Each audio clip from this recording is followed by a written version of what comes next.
शिव महापुराण का 5वां अध्याय। चंचुला के प्रयत्न से बिंदुक का पिशाच योनि से उद्धार। शौनक जी बोले, हे सूत जी, आप धन्य हो, आपने हमें अद्भुत कथा सुनाई।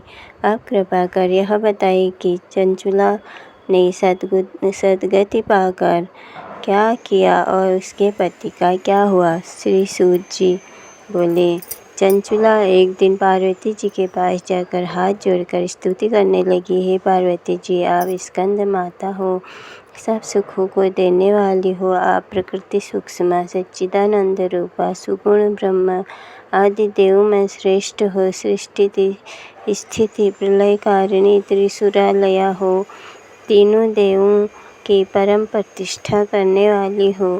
चंचुला इस प्रकार पार्वती जी की स्तुति कर प्रेमाश्रु बहाती हुई नतमस्तक हो मौन हो गई। तब भक्तवत्सला शंकर प्रिया पार्वती जी ने प्रसन्न होकर चंचुला से कहा, हे सखी चंचुले, मैं तेरी स्तुति से बहुत प्रसन्न हूँ, तुम वर मांगो। चंचुला मस्तक झुकाते हुए बोली, मुझे अपने पति का कुछ हाल मालूम नहीं कि अब वह कहाँ है, सो मुझे उससे युक्त करने की कृपा करें। हे दीन वत्सले महादेवी, वह महापापी मुझसे पहले मरा है, सो न जाने किस गति को प्राप्त हुआ है।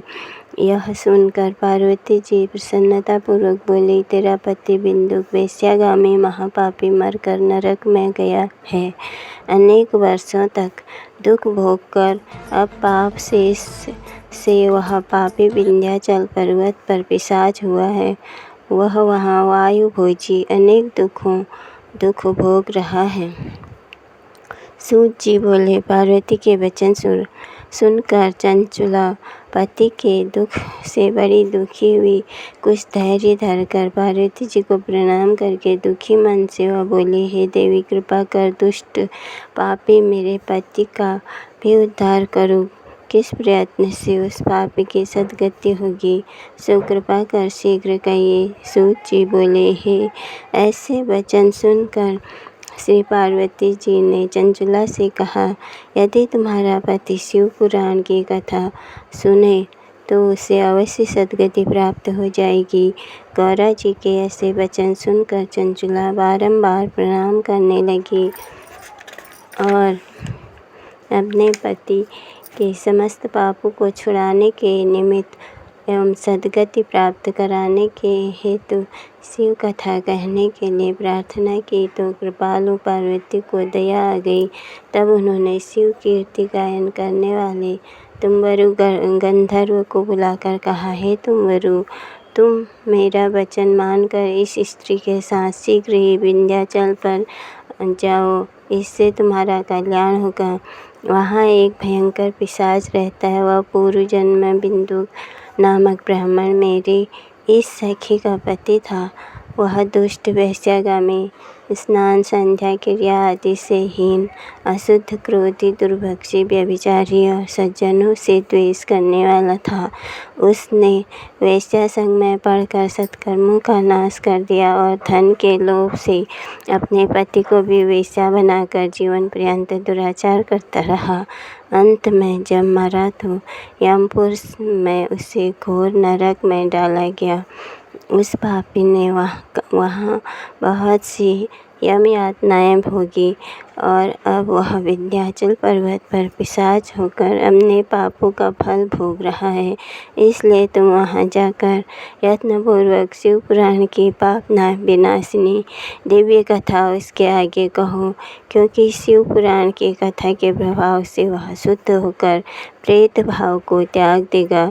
सूत जी बोले, जब पार्वती जी ने इस प्रकार कहा तब चंचुला तुम्बरु के साथ विमान में चढ़कर विंध्याचल पर्वत पर पहुंची।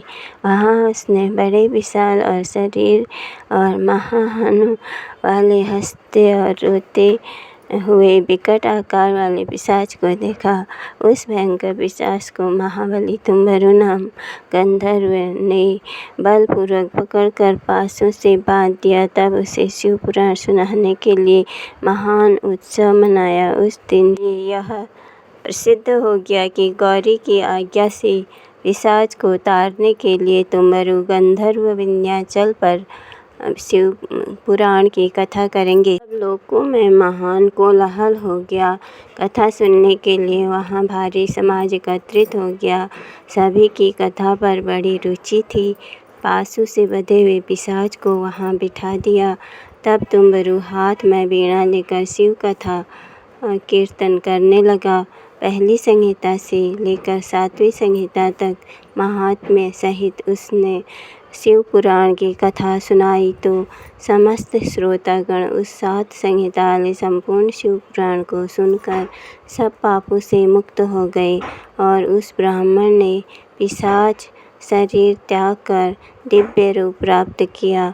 तब उसकी पत्नी को देखकर समस्त देव ऋषि विस्मित एवं आनंदित हुए और प्रसन्न होकर शिव यश गान करते हुए अपने अपने लोकों को चले गए।